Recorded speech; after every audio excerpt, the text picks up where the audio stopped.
meditar na palavra de Deus. Abra sua Bíblia em Juízes, capítulo 3, versículo 9. Juízes, capítulo 3, versículo 9. Em diante diz assim, 9 a 11 de Juízes.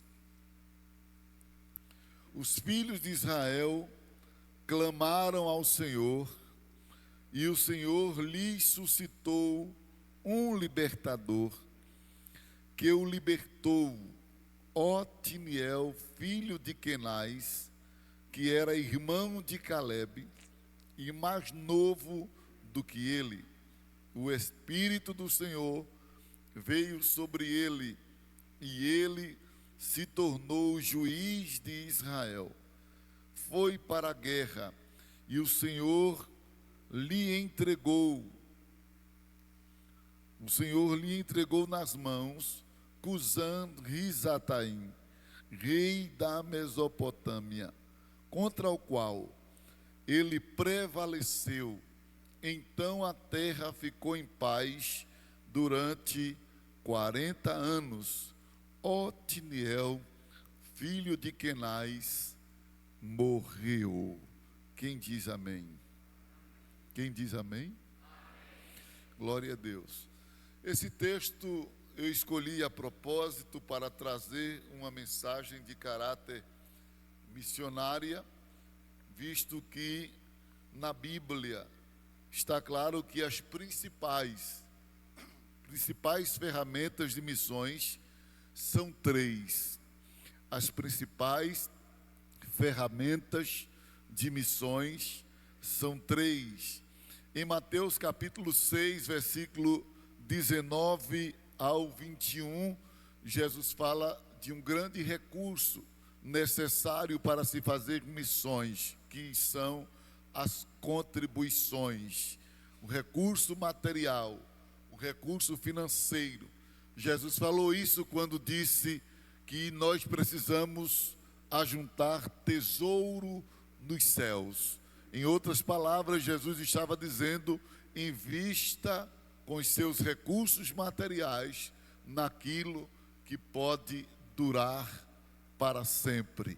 Invista em algo que pode durar para sempre. Ele disse: não guarde tesouro na terra, aonde a ferrugem, aonde o ladrão pode roubar e a ferrugem pode destruir, mas acumulem tesouro nos céus. Ele estava ensinando-nos a dedicarmos, a gastarmos a nossa energia nesse aspecto material, investindo no reino dos céus. Então, o primeiro recurso para fazermos missões chama-se de contribuição. Diga contribuições.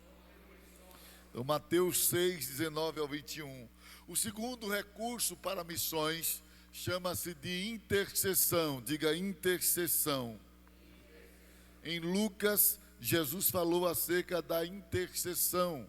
No capítulo 10, ele disse: rogai, pois, ao Senhor da seara, versículo 2, para que envie trabalhadores para a sua seara.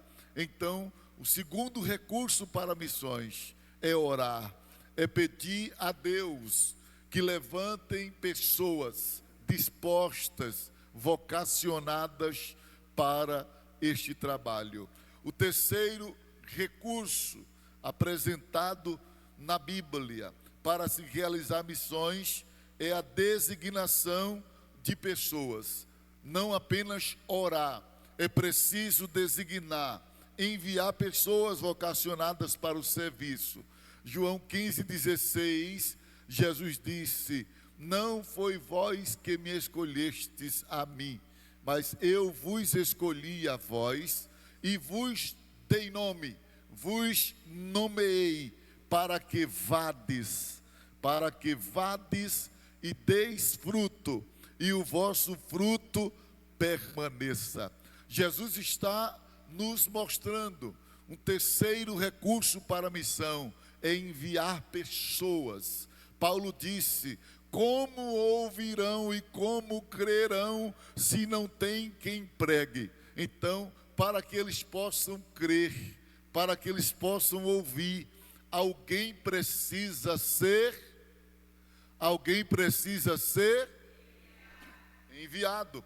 Então, esses três elementos, este é o tripé, para que a obra missionária ela seja realizada: recursos, intercessões e designações de pessoas. São elementos significativos para o avanço da obra do Senhor.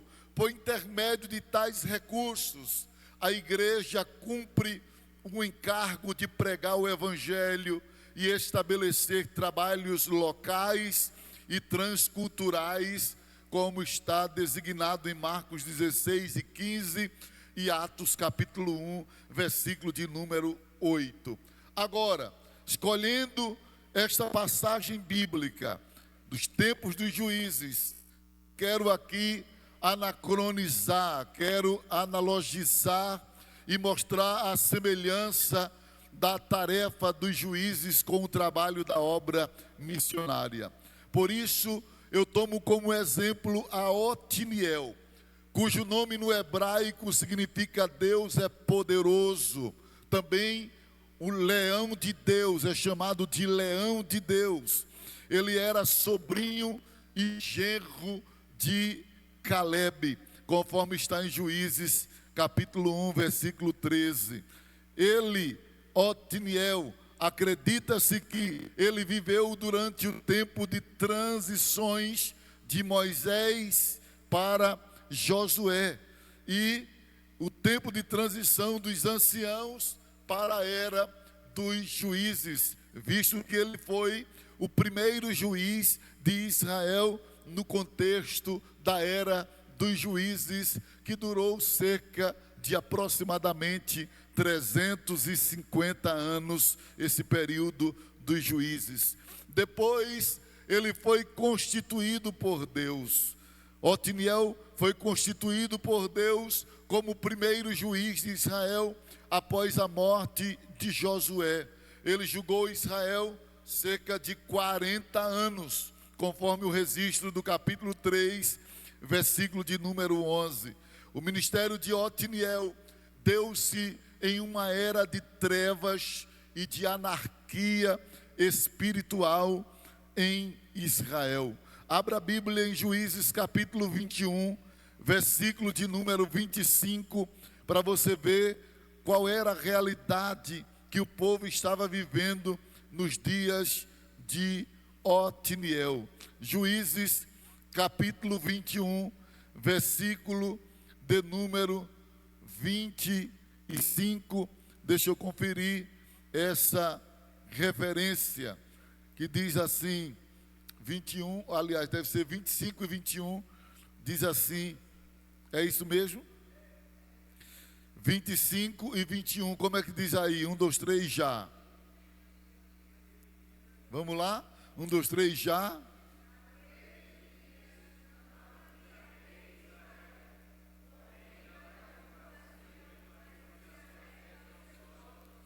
Veja como estava vivendo o povo nos dias dos juízes. Não tinha um rei, não tinha uma liderança para a nação. Cada tribo estava fazendo o que bem queria e vivia como bem achava que deveriam viver. Eu peço para vocês ler, porque a minha versão às vezes difere da de vocês, que é a NAA, mas a mensagem é a mesma. Havia um tempo, houve um tempo de anarquia. Esse período de anarquia em Israel, ele foi marcado por situações terríveis. Alguns fatores que geraram e garantiram a anarquia em Israel. O primeiro fator que contribuiu para a anarquia em Israel está em Juízes capítulo 2, veja aí, versículo de número 10. Porque Israel estava vivendo um tempo de anarquia moral, espiritual, política, em todas as facetas da sociedade, estava havendo um tipo de anarquia. Veja, capítulo 2, versículo de número 10, diz assim: toda aquela geração também morreu e foi reunida aos seus pais, e depois dela se levantou uma nova geração que o quê? Que não conhecia o Senhor, nem as obras que ele havia feito por Israel. Então, o primeiro fator que gerou anarquia: ignorância. Diga comigo: ignorância. Falta de conhecimento. A falta do conhecimento é algo terrível no meio do povo de Deus. Deus disse certa vez, para mostrar o grau superlativo da ignorância do seu povo, que um animal tinha mais inteligência do que Israel. Em Isaías capítulo 1, versículo 3, o Senhor chega a dizer: o boi e o jumento conhece a manjedoura e conhece o seu dono, mas vocês não me conhecem. Deus mostra também que a causa de toda desordem e maldições entre o seu povo ainda é a ignorância. Em Oséias capítulo 4, versículo de número 6, o Senhor diz: o meu povo é destruído porque lhe falta o conhecimento. Então, mais importante do que ser religioso, porque as pessoas têm muita facilidade em se tornarem religiosas, mas poucas pessoas tornam-se educadas, aprendizes nas coisas sagradas. As pessoas vêm para a igreja em nossos dias, e já se vê isso no Brasil, por mera religiosidade, formalidade. Mas o Senhor chega a protestar também pela boca do profeta Oséias, que mais importante que ser religioso é ter conhecimento de Deus. Em Oséias capítulo 6, versículo 3, Oséias diz: conheçamos e prossigamos em conhecer o Senhor. E no versículo 6 ele diz que o conhecimento de Deus é mais importante do que sacrifício, do que holocausto. Não adianta você estar na igreja cantando, não adianta você estar numa congregação, em um templo, participando de um grupo de louvor, não adianta você estar participando de uma comunidade cristã, se você não conhece quem você veio adorar, se você não sabe quem é a pessoa central daquele lugar.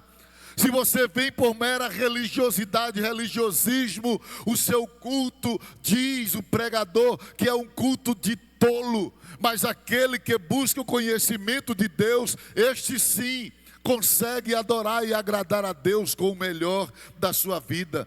Nunca houve no Brasil um tempo tão terrível de pessoas analfabetas na Bíblia, de pessoas ignorantes na Bíblia. Eu tenho visto em canais de televisão perguntas básicas acerca da Bíblia, e pessoas sem saber responder quem foi Noé, quem foi Sansão, quem foi Davi. E pasme vocês, ainda hoje na igreja tem crente com mais de 10 anos que nunca leu a Bíblia inteira, por completa. Pessoas que têm mais de 5 anos e nunca leu a Bíblia toda. Pessoas que pregam, mas nunca concluiu a leitura da Bíblia. Como é que pode um negócio desse? Um livro com 31.173 versículos, a pessoa vive todos os dias ali pregando, cantando, mas nunca leu a Bíblia. E eu não digo isso com orgulho, mas com 21 anos de idade eu já tinha lido a Bíblia 7 vezes. E como é que um crente, ele tem 10 anos e nunca leu a Bíblia inteira? Como é que uma pessoa criada na igreja desde a infância, estar ali aprendendo no departamento infantil, passa para o departamento dos adolescentes, chega na Jades, vai caminhando para o PROAT e nunca leu a Bíblia inteira, mas lê série de mensagens no WhatsApp, acompanha tudo que passa no seu Instagram, mas não lê a Bíblia inteira. Sabe o que é isso? Falta de conhecimento das Escrituras, falta de conhecimento de Deus. A ignorância está instalada em nossos tempos. As pessoas estão vivendo um tempo de ignorância. Por isso que em alguns lugares, algumas igrejas já entraram na era da anarquia espiritual. Porque a ignorância é a base desta anarquia. Mas não somente isso. O que levou o povo a viver uma anarquia? A apostasia. Capítulo 2, versículo 11. Vamos lá, abra a Bíblia. Se você não leu a Bíblia hoje, vai ler agora. Capítulo 2, versículo 11. Aprendamos a examinar a Bíblia detalhe por detalhe. 2 e 11 diz assim: então os filhos de Israel fizeram o que era mal aos olhos do Senhor, servindo os Baalins. Versículo 12. Deixaram o quê? Deixaram o quê? Deus de seus pais, que os havia tirado da terra do Egito, e seguiram outros, os deuses dos povos que havia ao redor, e os adoraram e provocaram o Senhor a ira. A segunda coisa que contribuiu para a anarquia nos dias de Otiniel, primeiro foi o quê? Primeiro foi o quê? Primeiro foi o quê? Ignorância. Segundo, apostasia. Apostasia, afastamento, abandono, troca. Eles começaram a se afastar de Deus. Eles começaram a abandonar o que era sagrado. Eles começaram a desprezar o que era necessário. Será que hoje a gente não está vivendo isso? Quem trouxe a Bíblia aí? Levante a mão. Quem trouxe Bíblia para o culto? Levante a mão. Olha, graças a Deus que aqui os crentes não perderam o hábito não. Mas tem lugar que as pessoas não trazem mais a Bíblia. Ah, pastor, mas eu tenho uma Bíblia no tablet e no celular. É pecado? É não. O problema é se descarregar o celular. Você fica sem Bíblia. Não é pecado nenhum ter Bíblia no tablet, no celular. Mas essas coisinhas começam a fazer com que as pessoas vá perdendo os bons hábitos, os bons costumes, costumes que são necessários. Andar com a Bíblia não é uma questão de tradição e denominação, é uma questão necessária. É tanto que na antiga aliança eles deveriam andar com a lei. Eles teriam que ter a lei no pescoço. Eles teriam que ter a lei resumida, para no caminho ensinar seus filhos, antes de deitar ensinar os filhos, ao levantar ensinar os filhos. Deus queria que o homem vivesse intimamente com a sua palavra. Ele disse a Josué: não te aparta do livro desta, medita nele dia. Quem quer ser próspero aqui? Os jovens que estão lá atrás, quem quer ser próspero aqui? O segredo é ler a Bíblia. Salmo 1. Bem-aventurado o varão que não anda segundo o conselho. Será que o jovem pode citar esse texto aí? Será que ainda tem crente que ainda tem textos decorados? Vamos lá, 1, 2, 3, já.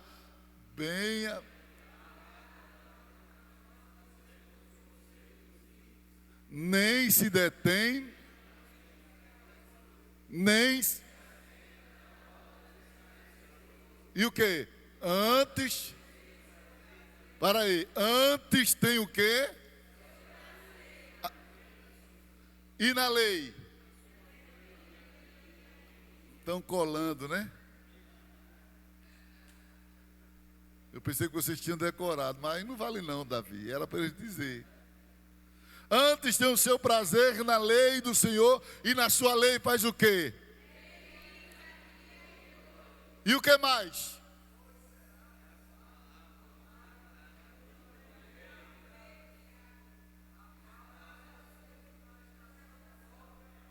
E tudo. Qual é o caminho da prosperidade? Intimidade com a palavra. Intimidade com a palavra ainda é o caminho da prosperidade espiritual.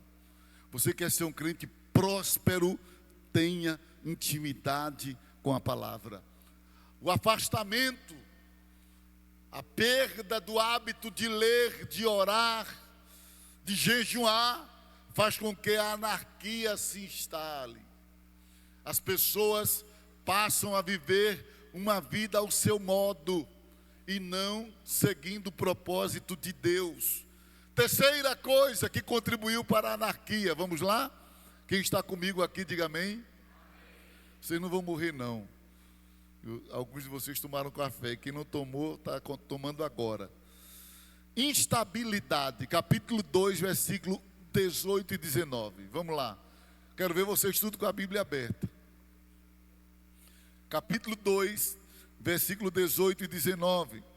Diz assim: quando o Senhor lhe suscitava juízes, o Senhor estava com o e os-lhe das mãos dos seus todos os dias, preste atenção, todos os dias daquele juiz, porque o Senhor se compadecia deles, ante os seus gemidos por causa dos que os afligiam e oprimiam. Agora veja o versículo 19, leiam para mim, 1, 2, 3, já.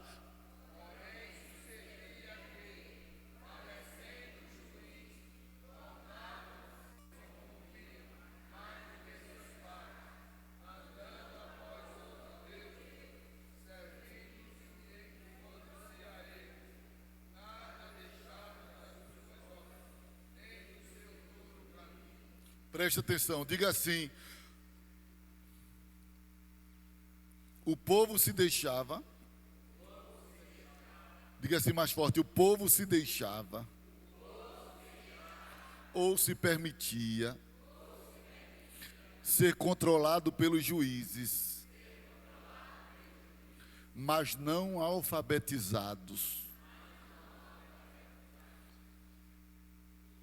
Eles se submetiam ao regime da liderança, mas não aprendiam com a liderança. Vocês estão entendendo o que eu estou dizendo? Tem gente que é assim. Já percebeu? Que tem pessoas assim, quando ele tem um líder firme, eles se submetem àquele líder. Se ele morrer, eles afrouxam. Tem gente que é assim, quando tem um pai duro, carrasco, aí não faz as coisas porque o pai está ali. Aí vem para a igreja porque o pai é bravo, a mãe é brava. Se o pai morrer, deixa de ser crente. Enquanto o pai está vivo, ele é crente, debaixo da autoridade daquele pai. Se o pai morrer, parece que ele nunca conheceu Jesus. Sabe o que é isso? Tem pessoas que se permitem ser controlados, mas não alfabetizados. Eles se submetem a uma autoridade, mas não aprendem com a autoridade. Eu tive uma experiência com um irmão que chegou para mim e ele quis me impressionar, né? Porque ele chegou para mim e disse assim, na hora que ele veio me abordar para tentar me impressionar, e ele tinha feito umas coisas erradas, e ele disse assim: eu trabalhei com fulano de tal, e citou o nome de um pastor, homem de Deus, santo homem de Deus. E eu fiquei olhando para ele e disse assim: grande coisa. Aí quando eu disse para ele assim, grande coisa, ele achou que eu estava desprezando o pastor. Grande coisa trabalhar com fulano de tal. Aí ele olhou para mim e disse assim: o senhor acha que é pouco trabalhar com fulano de tal? Eu disse a ele: não, só acho que não é grande coisa trabalhar com ele. Mas é fulano de tal. Eu disse: vou te dizer uma coisa, Judas trabalhou com Jesus.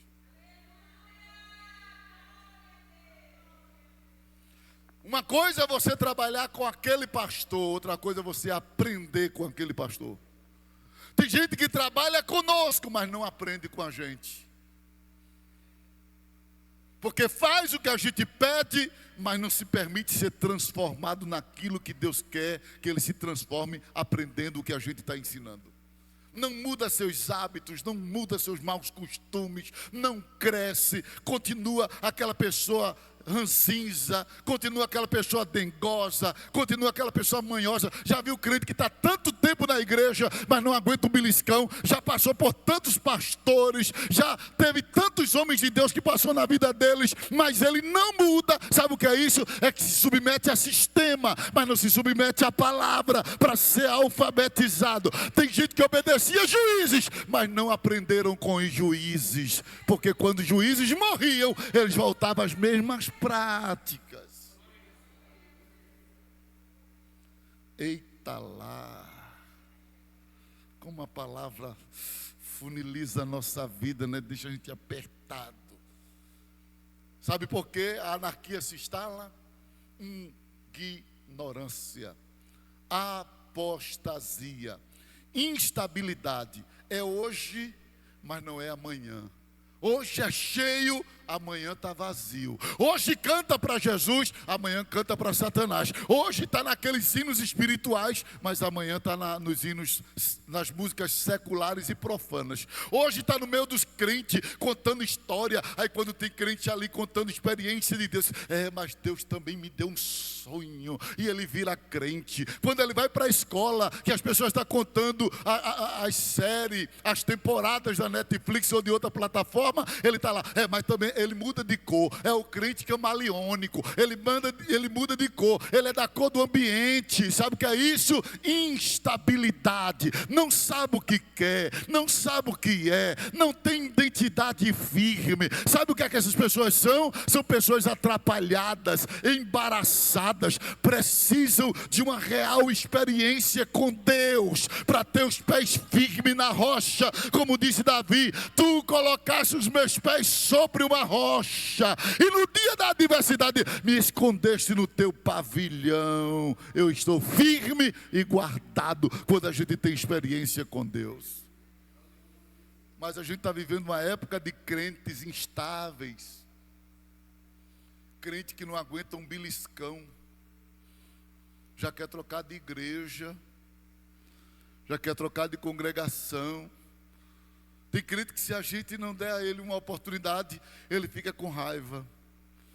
Tem crente que, se a gente não der a ele oportunidade para o conjunto, para o eletrônico, o pastor não gosta da gente. Meu Deus, a gente, para ser crente, não tem que ter oportunidade para cantar. Quem é crente sem oportunidade. Daniel não tinha uma plateia para ver ele pregar. José não tinha uma plateia para ver ele cantar. Hoje é tanta coisa, tanto aparato espiritual. A gente tem culto de doutrina, a gente tem culto de pregação, a gente tem ciclo de oração, a gente tem vigília, mini vigília, manhã de avivamento, congressos jovens, congresso de mulheres, congresso de criança. Meu Deus, é tanta coisa, e as pessoas não têm firmeza. José não tinha congresso de jovem, José não teve nada de trabalho infantil, Daniel não tinha nada disso, vivendo na contramão da sua cultura, mas ele disse: eu não vou me contaminar com o manjar do rei. José disse: eu não vou trair o meu Deus para se agarrar com você, mulher de Potifar. Quem é crente, irmãos, é crente sobre qualquer circunstância.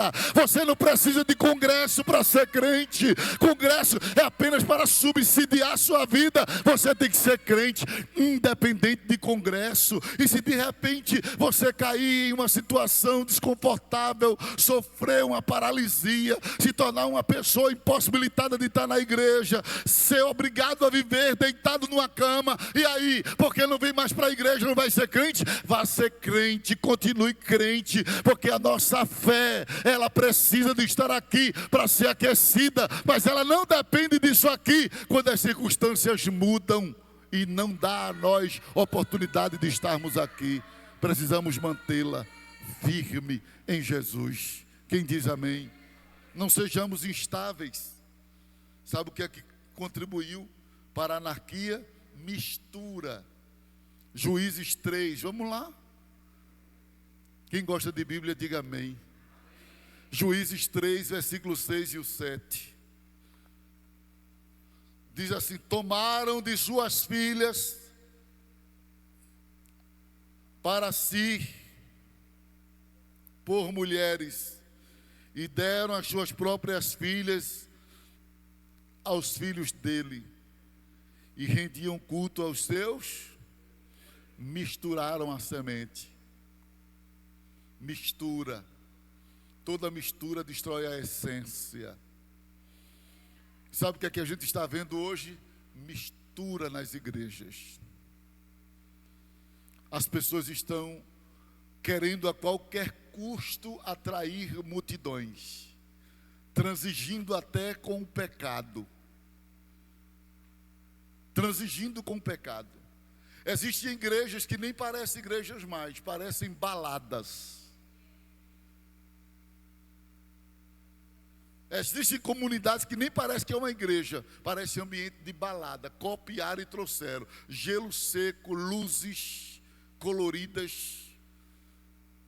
As pessoas não vê ninguém do seu lado, uma escuridão só. Pastor, o senhor vai ser criticado na internet, e daí? Eu chegando no céu, o que importa? Eu estou preocupado com crítica na internet, eu estou pregando a verdade. Mistura. A igreja não tem que copiar o mundo para atrair pessoas. A igreja não tem que copiar as baladas para atrair pessoas. A igreja tem que manter a sua identidade. A igreja precisa manter a sua característica de igreja.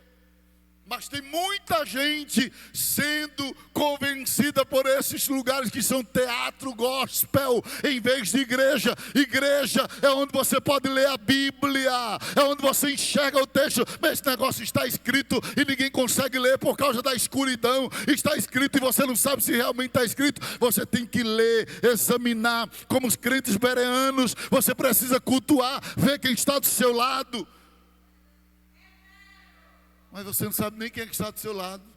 Pode até rolar um beijinho naquele escuro ali. Parece mais que está num cinema, tudo escuro, um barulho. E nós precisamos manter a nossa identidade. A mistura destrói a essência.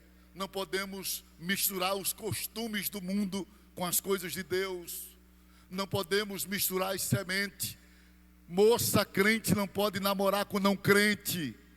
Escute aqui, vocês que são jovens. Eu tenho, ao longo desse curto caminho na igreja, dirigindo o trabalho, eu tenho me deparado com muitas mulheres chorando no gabinete. E essas mulheres choram dizendo assim: eu ouvi Deus falar que eu não deveria namorar com ele, mas eu namorei. Desobedeci meu pai, desobedeci minha mãe e fui namorar com ele porque achava ele um gatinho, ele muito bonito, e namorou com pessoas não crentes, casou com pessoas não crentes, ela sendo crente. Resultado disso, sofre até hoje. Quando não é isso, carrega um trauma de um divórcio indesejado. Sabe por quê? Porque quebra princípio, mistura.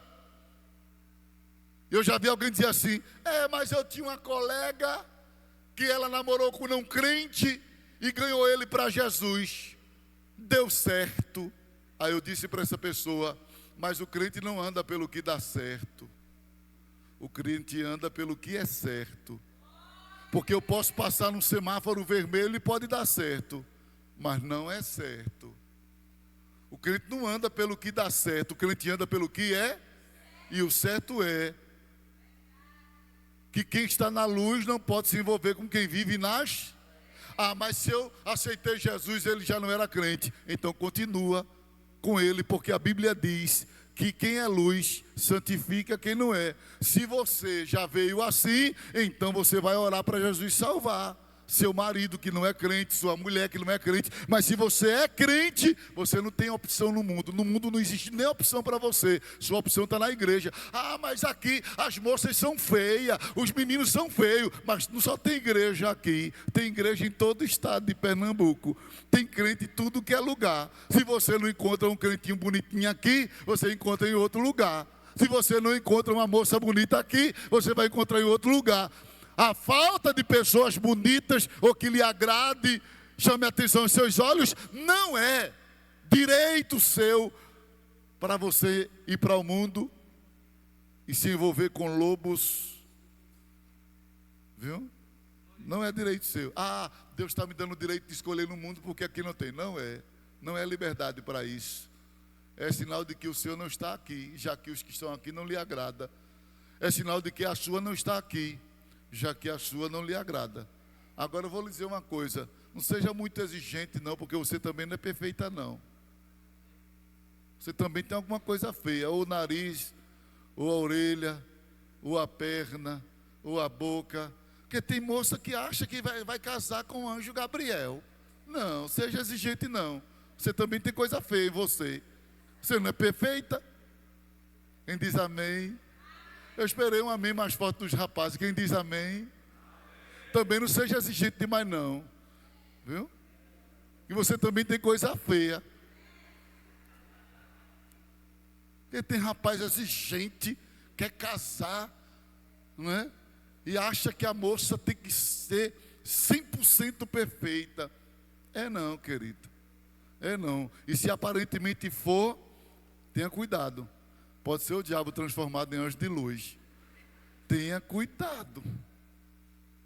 Tenha cuidado com isso. Então não seja 100% exigente. Até porque você vai casar com uma pessoa, tanto rapaz quanto moça, que está num processo de envelhecimento. Então deixe de muita besteira, viu? Deixe de muita besteira, porque a moça que você casar com ela hoje bonitinha, ela vai ficar igual a bisavó dela. Engiada, banguela, cacunda. Que é uma exigência, mas o tempo vai passando, e essa moça esticadinha assim, toda para frente, ela vai empenando, daqui a pouco está assim. E você também. Está tão bonitinho hoje, mas daqui a pouco os dentes começam a cair. Vai abrindo uma janela de ventilação na boca, um ar-condicionado natural. E quando você fala assovia, entendeu? Se tiver dinheiro, ainda dá um jeitinho lá, um tapa-brecha. Mas se não tiver, vai ter que conviver assim mesmo. A vida passa. A gente envelhece. O maior valor de uma pessoa não está na estética. O maior valor de uma pessoa está no caráter e na comunhão que essa pessoa tem com Deus. Pois a Bíblia diz que não adianta a mulher ser bonita e ser desajuizada. Na linguagem popular, burra, ajumentada. A Bíblia diz que a mulher bonita sem juízo é como um pendente de ouro no focinho de uma porca. Já viu esse texto que está lá em Provérbios? Uma mulher bonita, sem juízo, é como um pendente de ouro no focinho da porca. O que é que uma porca faz com um pendente de ouro no focinho dela? Só vive jogando na lama. Mulher bonita que não tem caráter, ela pega as riquezas e joga na lama. Joga na lama o caráter, joga na lama o casamento, joga na lama a chamada do marido, joga na lama o ministério, joga na lama os dons, porque ela tem beleza, mas não tem juízo, não sabe o que é de valor na vida dela. Acha que de valor é estar com aqueles caras que é personal trainer, que está ali malhando, ficando todo cheinho para dar murro na cara dela. O que há de valor, querido, é ter um marido crente na igreja, santo, que te ame, que te valorize e decida viver contigo até envelhecer e morrer. Porque se aqueles caras têm coragem de deixar a mulher e a família para ficar com você, porque ele não vai deixar você por outra. Se aquelas mulheres têm coragem de deixar o marido para ficar com você, porque não vai deixar você por outro quando aparecer. Essas pessoas não sabem o que é valor, porque tem beleza, mas não tem juízo. Quem diz amém? Eita lá. Era bom que tivesse lotado aqui agora, né? Mas tem muito crente assistindo aí. Recebe, abençoado. Recebe, Deus está falando contigo. Porque havia uma anarquia em Israel? Ignorância, diga comigo, ignorância. Depois foi o quê? Olha, tem gente guardando a palavra. Apostasia, depois veio o quê? Instabilidade, depois veio o quê? Mistura. o povo começou a se misturar, perdendo a sua essência. Então foi diante de um contexto como este, preste atenção aqui, diante desse contexto, que Deus levantou Otiniel como missionário juiz de Israel. Primeiro juiz. E existem algumas coisas que aqueles que Deus tem chamada, você não pode esquecer, porque essas razões dão responsabilidade ao missionário. Primeira coisa que gera responsabilidade ao missionário, diga comigo, saber. Diga assim, saber. Dá para ficar melhor, diga assim, saber. Agora você vai dizer para quem está lá do outro lado da live, escutar a sua voz. Diga assim, saber que somos resposta de oração. Veja aí o que aqui diz o versículo de número 9. E os filhos de Israel clamaram. E os filhos de Israel clamaram. Otiniel foi um missionário que veio como resposta de oração. Você não está aqui por acaso. Eu não estou aqui por acaso. Você não senta aí por acaso. Você está aqui porque alguém orou para Deus te levantar para este tempo. Alguém chorou por tua causa. Alguém clamou a Deus. O que eu acho lindo é que havia uma anarquia em Israel, mas o diabo nunca consegue estabelecer a anarquia plena, porque sempre há um grupo de remanescente orando. Sempre há um grupo dizendo, Senhor, Tu não vai mudar isto aqui, Senhor. Senhor, Tu vai deixar que o Sanhazataim destruir totalmente a nossa tribo, Senhor. Senhor, e as Tuas promessas, Senhor. E a Bíblia diz que os filhos de Israel clamaram. Quando eu olho para Otiniel, a primeira coisa que eu vejo é que ele era a resposta de oração. Não são simplesmente as qualidades morais e espirituais, nem tampouco apenas a formação acadêmica que contribui para Deus levantar e enviar missionário. Tudo isso é importante, é claro, mas especificamente a intercessão. Como eu já falei a princípio, a igreja precisa orar para Deus levantar obreiros desta geração. Não é para Deus levantar pessoas com cargo na igreja. Não é para Deus distribuir cargo na igreja. Tem muita gente que vem para a igreja atrás de cargo, de ser auxiliar, de ser diácono, de ser presbítero, de ser evangelista, de ser pastor. Não é isso. Jesus não mandou orar por isso.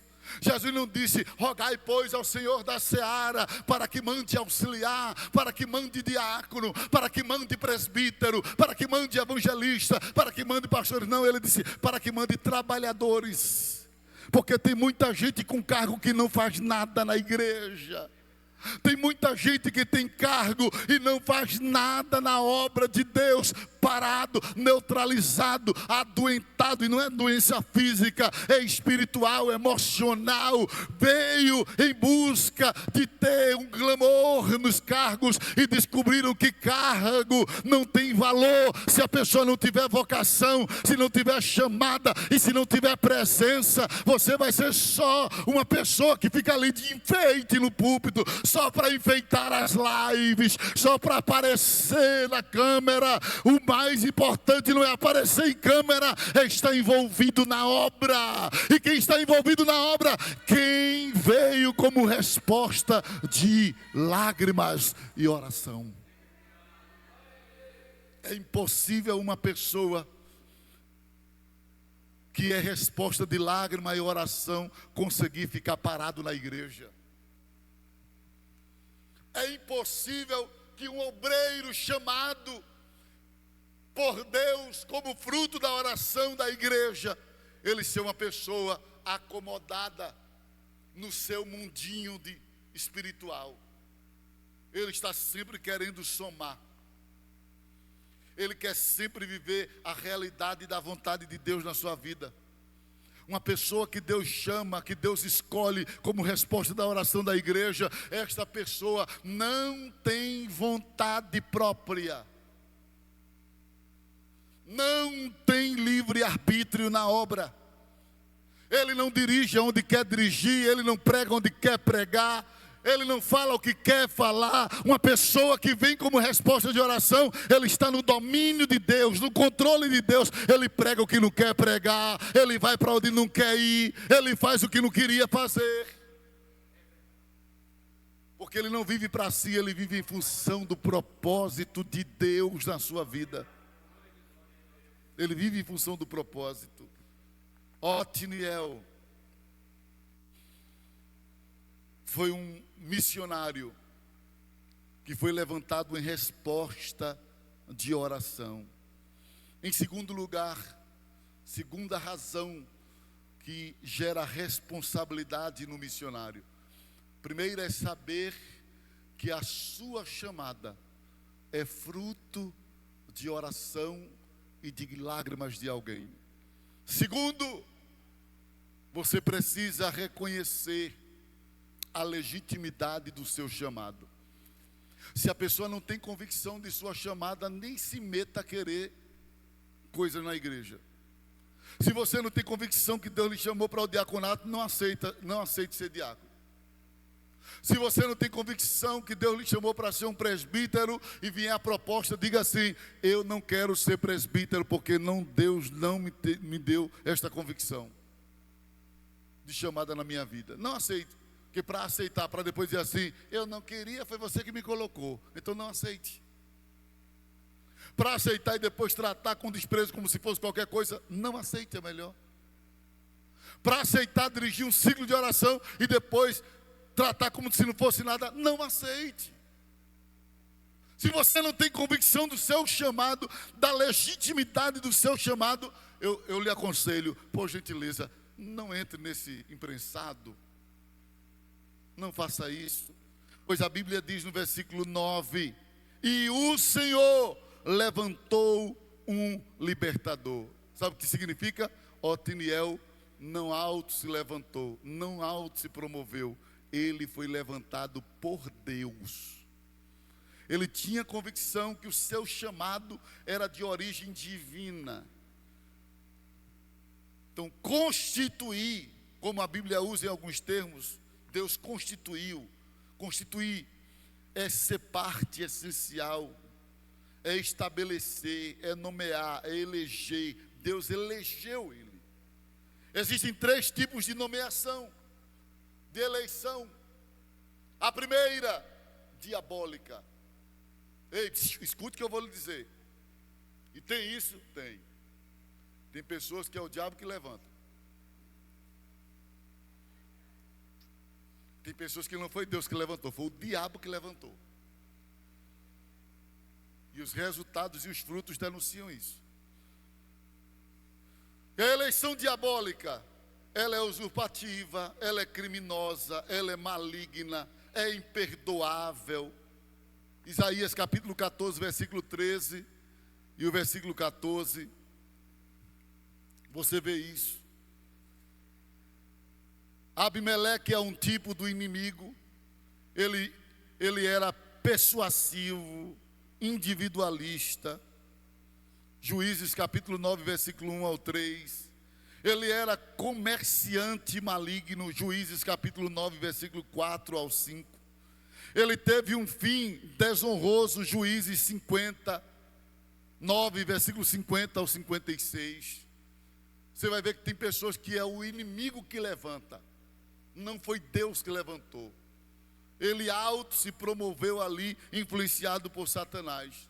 Tem pessoas que são levantadas pelo diabo. Pastor Gesiel Gomes, muitos anos atrás, declarou o seguinte: que nas igrejas existem pessoas patrocinadas pelo diabo só para atrapalhar os verdadeiros crentes. Há pessoas financiadas pelo diabo só para atrapalhar os verdadeiros crentes. Eu costumo dizer, responsabilidade minha, viu, irmãos? Eu costumo dizer que na seara, quando surgiu, vieram 3 tipos de crente. E eu digo isso sem medo. E não digo isso para ofender ninguém. É uma leitura que eu faço.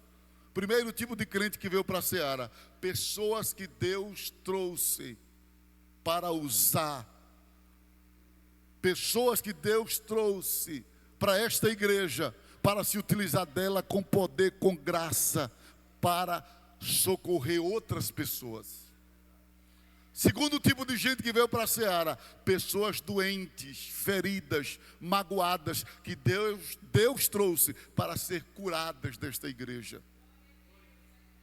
Pessoas que Deus trouxe para cá, para a gente tratar delas, curar, restaurar, restabelecer essas pessoas que estavam feridas, maltratadas, humilhadas. Agora, terceiro tipo de gente que veio para a seara: pessoas que o diabo trouxe para perturbar quem já estava ferido e quem veio para trabalhar.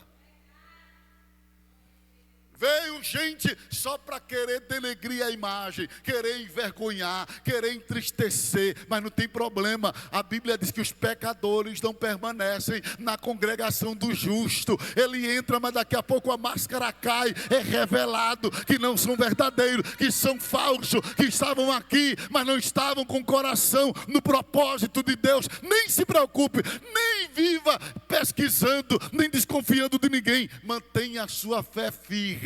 Vá trabalhando. Se você está no grupo dos feridos, mantenha-se firme. Vá olhando para aqueles que são fiéis. Vá imitando os que são fiéis. Se você já é do grupo dos que são sarados, sãos da fé, vá ajudando os que estão feridos. Agora, se você for do grupo que veio pelo Satanás, você não vai demorar muito tempo aqui.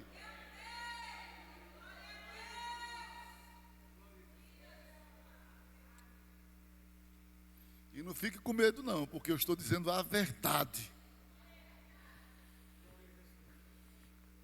E o tempo vai mostrando a gente. Com isso eu não estou dizendo que todo mundo que veio para a seara e saiu era do grupo do diabo. Não, tem gente que saiu por não se adaptar. Mas eu digo que tem uns que saiu porque também não era de Deus. Amém? Eu não vou generalizar. Eita, todo mundo que saiu era do diabo. Nada disso. De forma, jamais diria um negócio desse. São meus irmãos que não se adaptou. Entendeu? Mas tem uns que veio para perturbar, para manchar a história da igreja, para querer denegrir a igreja, para querer entristecer a liderança. Mas Deus tem guardado o coração do nosso pastor, o coração daqueles que têm visão firme em Deus. Saiba quem você é e quem te constituiu. Quem diz amém por isso? Porque se você é daquele: se o meu conjunto não canta, eu não fico nessa igreja. Se não fosse para eu ser diácono, eu não fico nessa igreja. Bichinho. Só falta fazer goi-goi para a gente botar uma chupetinha espiritual. Acaba com isso, seja um crente firme, rapaz. Se uma porta se fechar aqui, outra porta se abre. Eu prefiro mais de Deus, porque Ele é quem cuida. Deus. Irmãos, por uma necessidade espiritual, e eu vejo por essa ótica, prefiro ver assim.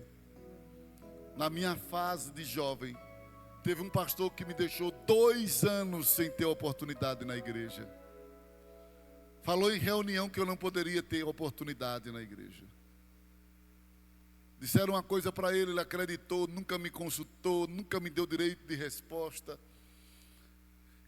E ele me deixou 2 anos sem falar. 2 anos sem pegar uma escala.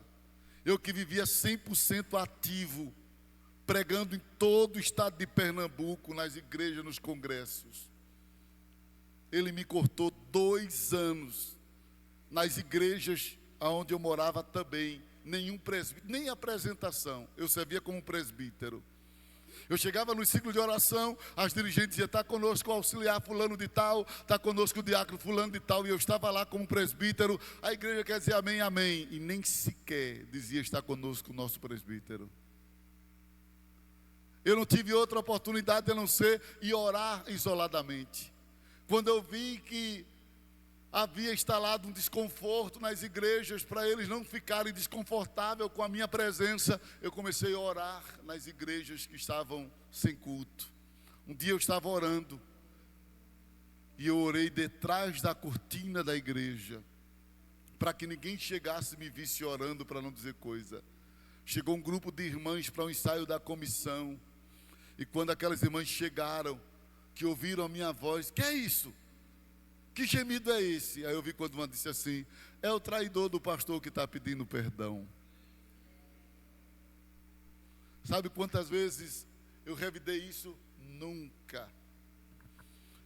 Eu estava na secretaria, que eu era secretário da igreja, chegou um auxiliar e disse assim, eu estou do seu lado. Aí eu disse, do meu lado? Sim, eu estou com o senhor. Aí eu disse, então tu estás do lado do pastor. Aí ele disse, como do lado do pastor? Eu disse, porque eu estou do lado dele também. Se tu está do meu lado, está do lado dele. Como do lado dele? Eu não entendo o que ele está fazendo comigo, mas eu concordo, porque deve ter um propósito de Deus nisso aí. Então tu está do mesmo lado. Aí aquele irmão disse assim, não é possível que nem na situação o senhor ainda fica defendendo o pastor. Eu disse, eu vou fazer o quê? Eu não tenho opção. Eu não estou entendendo, mas eu sei que Deus tem um propósito nisso. Foram 2 anos. Meus amigos pastores não me chamavam mais e ligavam para mim e dizia, infelizmente queríamos tanto o senhor aqui, mas não vai ser possível. Aí um dia um pastor chamado João Lira enviou uma carta, e essa carta chegou na minha mão me convidando para a Feira Nova. E eu peguei a carta e levei para esse pastor, que eu não saía sem autorização dele, mesmo sabendo de tudo que ele dizia contra mim. Mas eu levei, e ele disse, veja lá. Para aí, para quem está 2 anos sem pregar, e o pastor me deu carta branca, veja lá. Você acha que eu ia fazer o quê? Eu ia pregar até o gogó estourar. Orei, me consagrei e fui. Quando eu comecei a pregar Feira Nova, se tiver irmão assistindo aqui, vai lembrar disso. Domingo à tarde, foi um poder tão grande. Jesus batizou vários crentes com o Espírito Santo. Aí aquele pastor ficou assim, né, com a interrogação na cabeça. Aí me levou para a casa dele. Estou dizendo isso porque esse pastor já está com Jesus. Aí me levou para a casa dele, me chamou. Eu estava com Simone, ele me chamou dentro do quarto dele. Eu não sabia o que era que eu ia fazer dentro do quarto dele. Aí ele disse assim, eu quero saber o que está acontecendo com o senhor. O que é que está acontecendo com o senhor lá na sua cidade? Eu, com muita educação, as minhas palavras parecem ser duras, mas eu disse isso com muito respeito. Pastor, o senhor tem dado de ser meu pai. O senhor é um homem muito experiente. O senhor me enviou uma carta me chamando para eu vir pregar aqui. Eu não posso lhe dar relato do que eu estou passando, para eu não ser infeliz. Dos meus relatos mostrando apenas o lado que eu vejo, eu não estou conseguindo enxergar outro lado. Talvez tenha um outro lado que eu não estou vendo, e eu não estou entendendo porque eu estou passando o que estou passando, que o senhor sabe que está me perguntando. Aí eu disse assim, eu não vim aqui falar do meu pastor. Aí ele, bem brabo comigo, falou assim, não estou dizendo que o senhor veio falar do seu pastor, sou eu que estou lhe autorizando a me comunicar o que está acontecendo, e o senhor tem que me obedecer agora. Na hora que eu olhei para ele, eu não vi mais ele. Eu vi Deus dizendo assim, abra a boca e bote para fora o que está te matando. Aí eu comecei a falar, estou passando por isso, estou passando por isso, estou passando por isso. E ele chorando, passando. Quando eu terminei, ele mandou eu dobrar o joelho. Eu dobrei o joelho. Ele disse, meu filho, tu passou no teste, meu filho. Tu vais ser pastor, meu filho. Tu vais ser pastor, meu filho. Deus está me dizendo agora, tu vais ser pastor, meu filho. Tu vais ser pastor, meu filho. Ele falava isso em línguas estranhas. E falando línguas estranhas, digo. E ele começou a falar isso e chorando e orou por mim. Depois daquela oração, tudo tudo mudou. Quando eu cheguei na minha terra, um irmão me convidou para pregar numa festa de conjunto.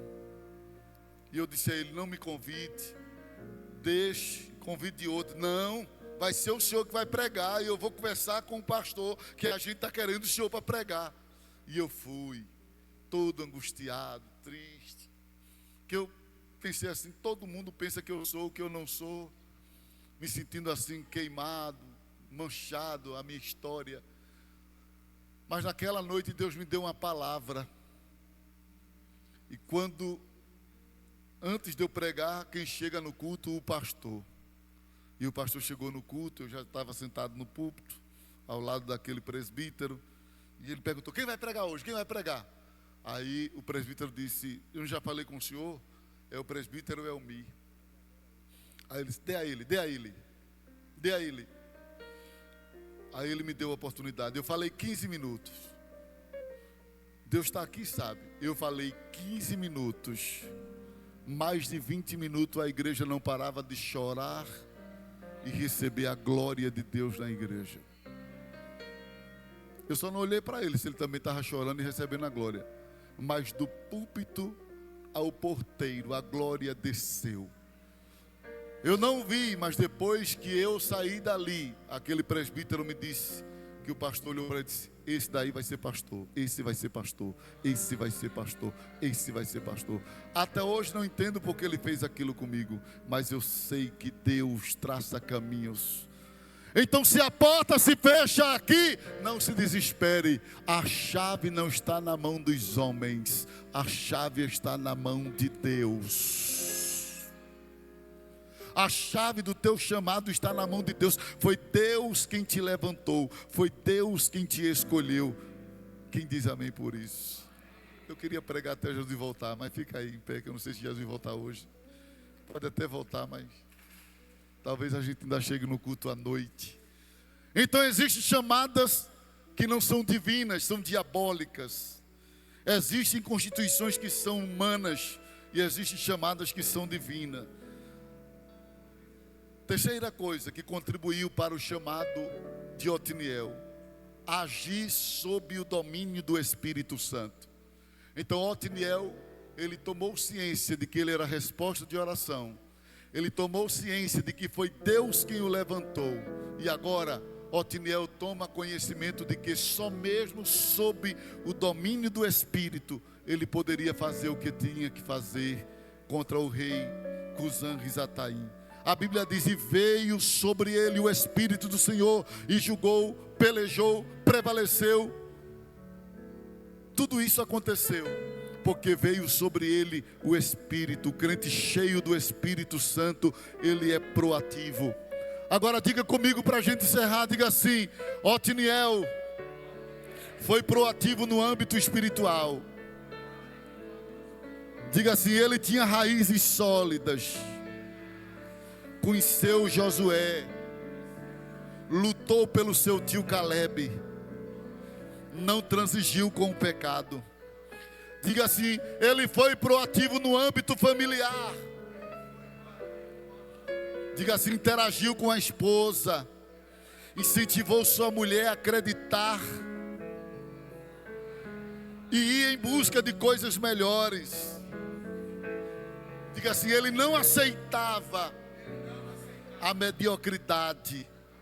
Ele incentivou a mulher: vá, peça a Calebre as fontes inferiores e fontes superiores. Ele incentivava a esposa. Tem marido que não incentiva a mulher a se envolver, crescer, não é? Mas Otiniel era daquele que incentivava a esposa: vamos comigo, vamos crescer junto, vamos prosperar. Ele foi proativo no âmbito militar, não era manhoso, não dava chance para o inimigo, nem aceitou ser derrotado, lutou contra Cusã-Risataim. Ele foi proativo quanto ao seu ofício e missão. Ele não somente julgou, ele saiu à defesa, mas também libertou. Ele cumpriu o chamado, cumpriu a meta, diferente de Sansão, que julgou, mas não libertou o seu povo dos filisteus. Otiniel julgou e libertou. Ele foi proativo, sendo pai ancestral de um dos capitães de Davi. 1 Crônicas 27:15, a Bíblia diz que entre os capitães de Davi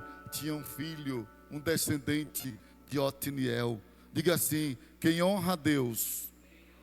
Não, mais forte, mesmo que esteja com fome. Faça igual aquele povo lá do Monte Carmelo com Elias.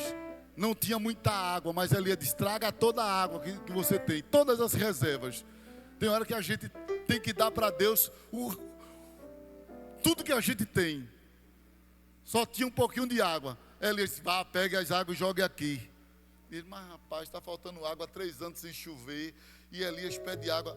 Quando trouxeram água, deixaram água lá ainda, não foi? Na caixa, no tonel. Vá lá, pegue mais água, traga e derrame aqui. Era o desafio. Era Deus dizendo assim: dê o seu tudo, que daqui a pouco vem uma chuva abundante sobre vocês. Tem hora que Deus pede o nosso tudo, o nosso tudo. Agora diga assim: quem honra a Deus com a sua vida será honrado por Deus além do seu tempo. Otiniel nem imaginou que um dia um filho dele ia estar entre os capitães do exército do maior rei de Israel, Davi. O que você faz hoje vai refletir na sua descendência amanhã. Alguém da tua casa, alguns dos teus filhos, alguém da tua família vai perpetuar a tua história, porque Deus vai preservar a tua semente. Deus vai preservar a tua história através daqueles que descenderam de ti. Dê o seu melhor para Deus. Dê o seu melhor para Deus. Se gaste na obra do Senhor. Deixe Deus lhe usar neste tempo. É um tempo difícil, de anarquia espiritual. Mas aqui vem um conselho de Deus: honre a Deus nesse tempo, que Deus te honrará além do teu tempo. Além do teu tempo. Além do teu tempo, Deus vai te honrar nesse tempo e vai te honrar além do teu tempo. Depois desse tempo, Deus vai honrar a tua vida. Levante a sua mão para clamar por Deus força, graça nesta oração final. Deus tem algo para você, algo do céu. Desce nesta manhã sobre nós, nesse início de tarde. Há muita gente sendo abençoada por Deus agora, através desta manhã de avivamento. Deus está descendo com providência em muitos lugares. Deus está descendo com ânimo, com força, com luz, com entendimento, com sabedoria, com dons espirituais. Deus vai ministrar sobre você capacidade, poder para você realizar o propósito dele nesta terra.